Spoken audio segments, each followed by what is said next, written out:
Halo semuanya, hari ini kita akan membahas mengenai manajemen dan prosedur kebijakan masalah dibagi menjadi dua section. Yang pertama, kita akan lebih membahas mengenai apa sih kebijakan ini dan kenapa perlu ada kebijakan dalam penyelesaian masalah. Oke, yang pertama kita pahami adalah apa sih sebetulnya kebijakan ini. Nah, kebijakan adalah merupakan salah satu upaya untuk bisa memecahkan problem yang ada, yaitu baik problem sosial ataupun problem yang ada pada perusahaan. Gunanya adalah untuk mendapatkan kesejahteraan bagi para karyawan yang ada di perusahaan atau kesejahteraan masyarakat yang ada di sekitar. Nah, di sini juga biasanya kalau kebijakan ini lebih berfokus kepada bagaimana cara mengambil keputusan yang ada dalam perusahaan dan juga batasan-batasan yang ada. Nah, ini juga dimaksudkan untuk memberikan komitmen terhadap eh, klien atau halayak bahwa perusahaan itu memiliki concern atau perhatian terhadap apa ya terhadap halayaknya. Jadi kebijakan ini tentu tidak hanya berpihak terhadap perusahaan, tapi kebijakan juga dibuat untuk bisa memberikan manfaat kepada halayak ataupun masyarakat sekitar. Nah, di sini kebijakan itu harus memiliki empat hal gitu ya. Pertama, ketika perusahaan ataupun misalnya pemerintah membuat kebijakan, perlu dilakukan bahwa kebijakan ini adalah untuk tingkat hidup masyarakat yang meningkat. Nah, kenapa dilakukan tingkat hidup masyarakat yang meningkat? Ya, gunanya adalah untuk bisa mengalami yang namanya kemajuan dalam apa ya? eh, dalam organisasi atau dalam perusahaan. Makanya kenapa di sini dikatakan juga bahwa by the law social justice gitu. Jadi bahwa terjadi keadilan itu ya karena ada hukumnya. Makanya kenapa kebijakan-kebijakan ini adalah untuk mengatur supaya para anggota yang ada dalam sebuah perusahaan atau para anggota yang ada dalam sebuah masyarakat itu bisa menaati aturan-aturan yang ada sehingga keberlangsungan aturan-aturan yang ada di sekitar itu bisa terpenuhi dengan cukup baik dan juga diberikan peluang aktif dan partisipatif yaitu bagaimana para halayak atau misalnya masyarakat itu bisa berpartisipasi dalam memberikan ide dan gagasan bagaimana cara mengimplementasikannya dan memberikan keputusan.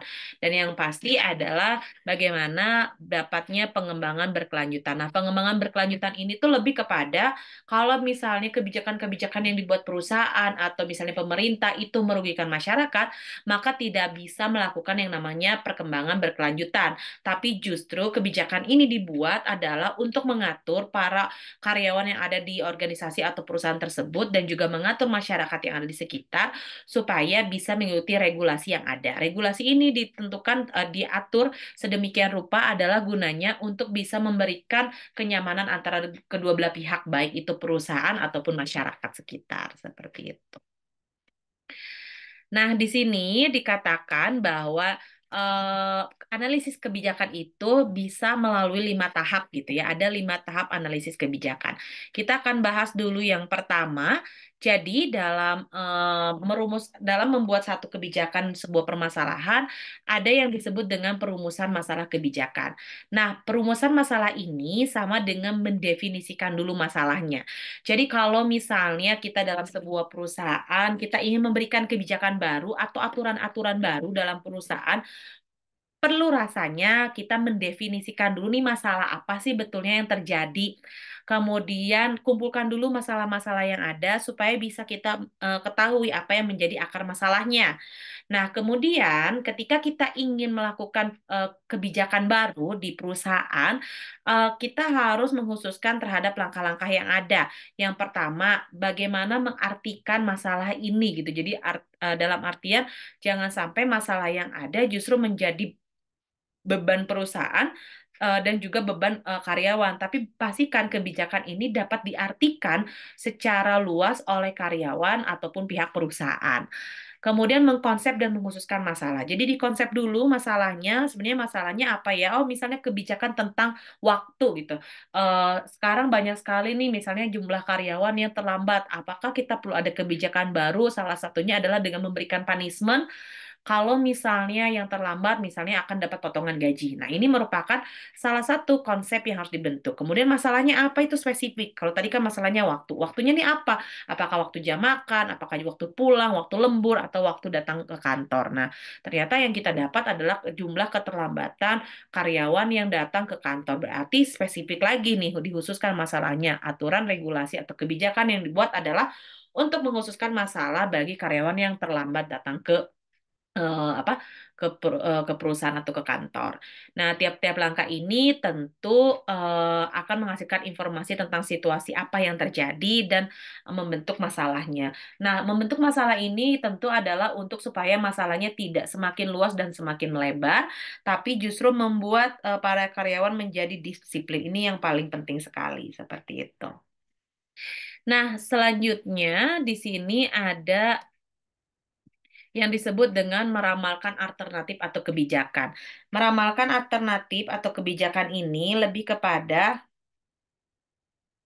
meramalkan alternatif kebijakan ini lebih kepada menghasilkan kebijakan-kebijakan alternatif gitu ya, mengumpulkan informasi. Jadi dilihat dulu nih, apakah jangan membuat satu kebijakan yang apa saklek gitu, tapi buatlah kebijakan yang memang kebijakannya ini justru bisa dibuat seefektif mungkin dan memiliki opsi-opsi pilihan yang lain. Dengan opsi-opsi pilihan ini justru akan membuat apa ya alternatif-alternatif yang ada. Nah, alternatif ini tentu gunanya adalah untuk bisa trial and error kebijakan ini diimplementasikan dalam perusahaan.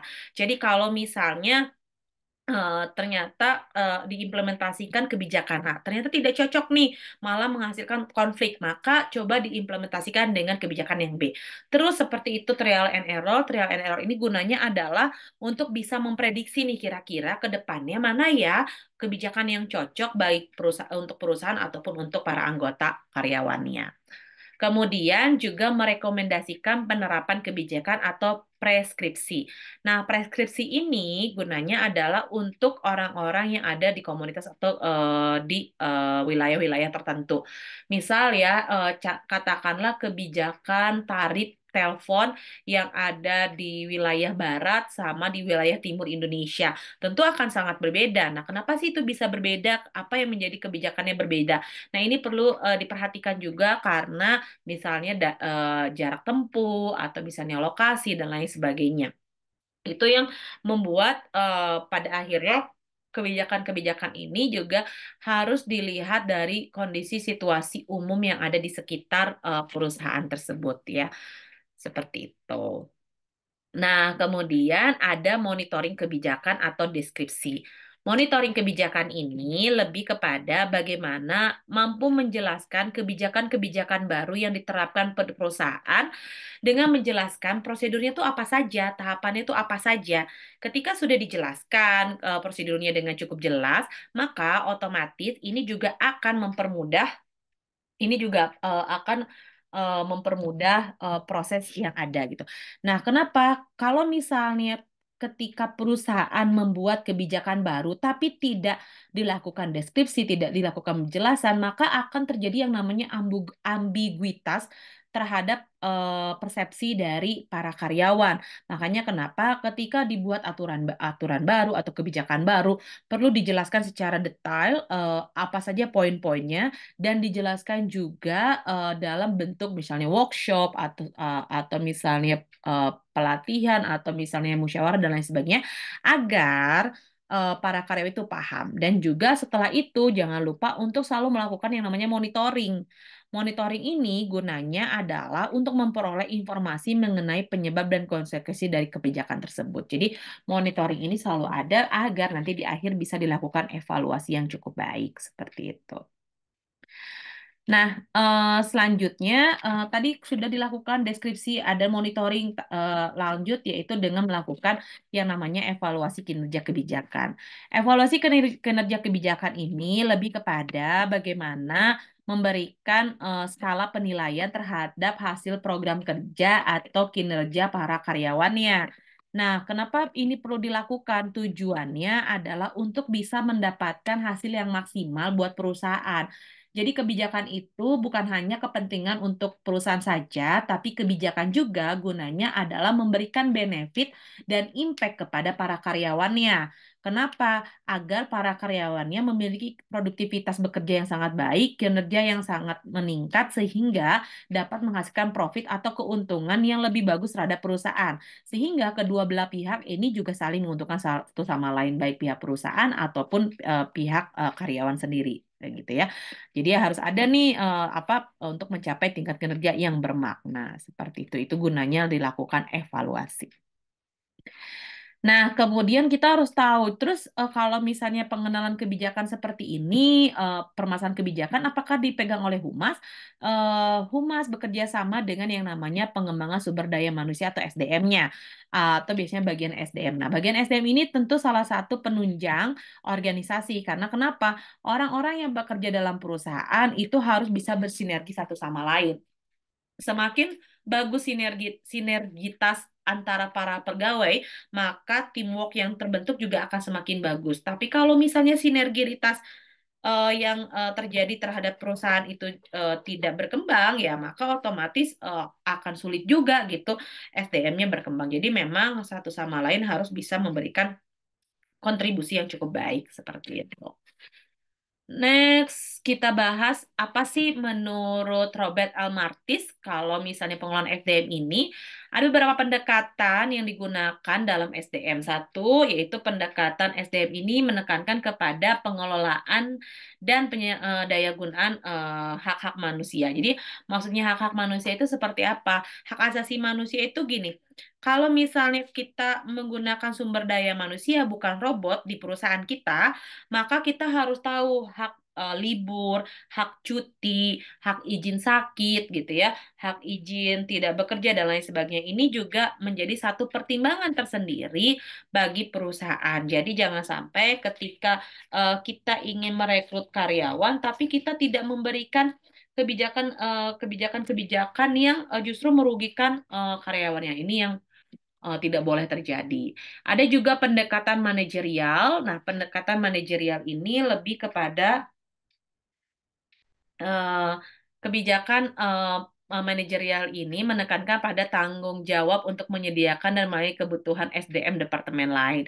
Nah, sebetulnya gini, pendekatan manajerial ini bagaimana melayani kebutuhan SDM di departemen lain tuh supaya bisa memberikan kontribusi yang cukup baik kepada apa ya kepada para karyawan ya.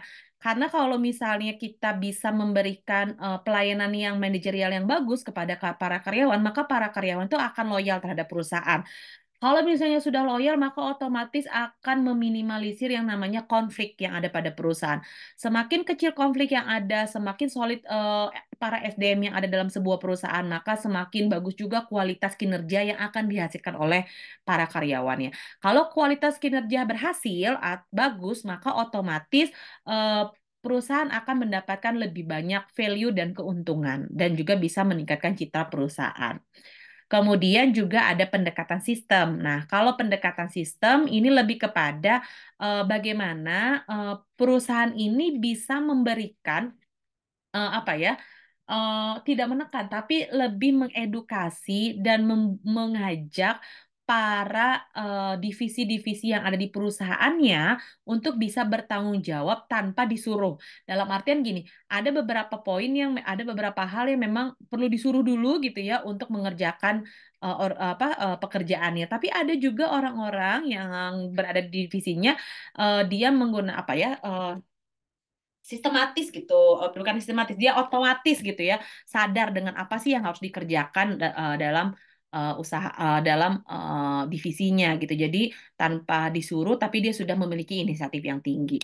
Nah, kemudian ada pendekatan proaktif, ini menekankan kontribusi para para manajer dan para karyawannya untuk bisa memberikan problem solving. Makanya di materi sebelumnya kita bahas tentang pengelolaan training, artinya para karyawan ini memang perlu dibekali dengan kemampuan-kemampuan atau soft skill yang memang bisa digunakan dalam dunia kerja. Contohnya adalah problem solving, creative thinking, kemudian juga design thinking dan lain sebagainya. Gunanya adalah apa? Untuk bisa memberikan gagasan-gagasan yang terbaharukan bagi perusahaan sehingga karyawan ini memiliki inisiatif yang tinggi untuk memberikan nilai lebih terhadap perusahaannya. Seperti itu. Nah, di sini juga ada yang disebut dengan pengembangan SDM. Pengembangan SDM ini gunanya untuk apa? Pengembangan SDM ini adalah gunanya untuk meningkatkan kualitas kinerja para karyawannya supaya para karyawannya satu proaktif, dua inisiatif, tiga bisa apa ya? Melakukan problem solving ketika ada konflik yang ada pada divisinya atau pada perusahaan. Dan dengan adanya pengembangan SDM ini juga tentu bisa memberikan gagasan inovasi baru terhadap perusahaan itu sendiri. Makanya kenapa harus dilakukan lebih efektif dalam mencapai visi dan misi organisasi untuk mencapai hasilnya. Seperti itu. Nah, di sini ada metode pengembangan karyawan yang dapat dilakukan. Nah, metode pengembangan karyawan ini tuh dibagi menjadi dua gitu ya. Ada pengembangan di dalam kantor, yaitu job site, ada yang di luar kantor atau offsite. Nah, kalau misalnya job site itu kayak seperti apa? Job site itu satu, adanya pelatihan. Nah, pelatihan ini tentu tadi sudah disampaikan, adanya pelatihan-pelatihan untuk menambah hard skill maupun soft skill para karyawan. Kenapa sih karyawan ini perlu dilatih lagi? Kenapa perlu disekolahkan lagi misalnya? Atau kenapa perlu dikursuskan lagi ya? Karena SDM-nya ini sudah bagus, tapi dia tidak punya wadah atau dia misalnya mengalami kondisi yang dimana harus disupport dari perusahaan. Karena nanti ketika si karyawan ini memiliki skill tersebut, itu bisa menambah value atau bisa menghasilkan profit yang lebih bagus buat perusahaan. Makanya perlu dilakukannya pelatihan. Kemudian juga para karyawan diberikan tugas untuk apa dilakukannya pertemuan misalnya conference, rapat, bisnis trip gitu ya ke luar negeri atau misal pun kondisi-kondisi lainnya yang pada akhirnya tugas-tugas ini juga bisa menambah pengalaman para karyawan dan itu diimplementasikan di perusahaannya nanti gitu. Kemudian ada rotasi pekerjaan. Nah, rotasi pekerjaan ini juga penting. Kenapa dianggap penting? Karena supaya para karyawan itu satu tidak monoton dan bisa berkembang. Ketika adanya rotasi pekerjaan, mungkin ada beberapa orang yang tidak mau mengalami rotasi pekerjaan, tapi beberapa memang perlu merasa itu dilakukan rotasi pekerjaan. Kenapa perlu dilakukan rotasi pekerjaan? Karena rotasi pekerjaan ini gunanya adalah untuk bisa mengasah skill yang misalnya terpendam atau skill yang misalnya belum tergali. Jadi perusahaan tahu nih kalau orang ini atau karyawan itu sebenarnya dia punya kapabilitas atau kredibilitas di bidang lain. Tapi karena skup pekerjaannya tidak mengcover itu, maka salah satu caranya adalah dengan merotasi pekerjaannya. Dengan merotasi pekerjaan tersebut, maka otomatis si karyawan ini bisa mengembangkan potensi atau skill yang tadinya terpendam menjadi bisa di show up dan juga bisa menambah value lebih terhadap perusahaan. Kemudian adanya asistensi. Nah, asistensi ini adalah gunanya posisi yang berada di bawah seorang manajer. Jadi asisten-asisten ini biasanya karyawan biasa. Wah, dia punya kemampuan lebih. Jadikan asisten. Karena kenapa? Ketika manajer lama ini sudah masuk masa pensiun, maka asisten ini bisa naik dan dia tidak perlu adaptasi lagi dari awal karena mencari apa manajer baru. Dia sudah bisa mengcopy paste apa yang dilakukan oleh manajer sebelumnya dan menginovasi apa saja yang kurang yang dilakukan oleh manajer sebelumnya. Makanya kenapa asistensi ini gunanya adalah untuk bisa memberikan wadah kepada para karyawan untuk menambah apa ya, untuk mengembangkan karirnya di kemudian hari seperti itu. Nah, selanjutnya ada pengembangan di luar kantor atau offsite. Nah, pengembangan di luar kantor ini adalah satu dengan kursus atau pendidikan. Jadi beberapa kantor itu memang memiliki beasiswa untuk para karyawannya. Kenapa diberikan beasiswa untuk para karyawannya? Gunanya adalah kalau misalnya karyawannya ini disekolahkan, dia punya ilmu baru, bisa diimplementasikan kepada perusahaan, maka otomatis perusahaan juga nanti ke depannya akan makin besar gitu ya. Makanya kenapa dikursuskan atau memberikan pendidikan lanjutan itu sangat penting untuk bisa meningkatkan value lain dari si perusahaan tersebut dan juga apa ya menyokong dari menyokong para karyawan yang memiliki potensi yang bagus seperti itu. Kemudian pelatihan hubungan manusia ini lebih kepada public speaking, bagaimana bernegosiasi gitu ya, bagaimana cara lobbying dan lain sebagainya. Pelatihan ini gunanya untuk apa? Justru pelatihan ini gunanya adalah untuk mengembangkan keterampilan.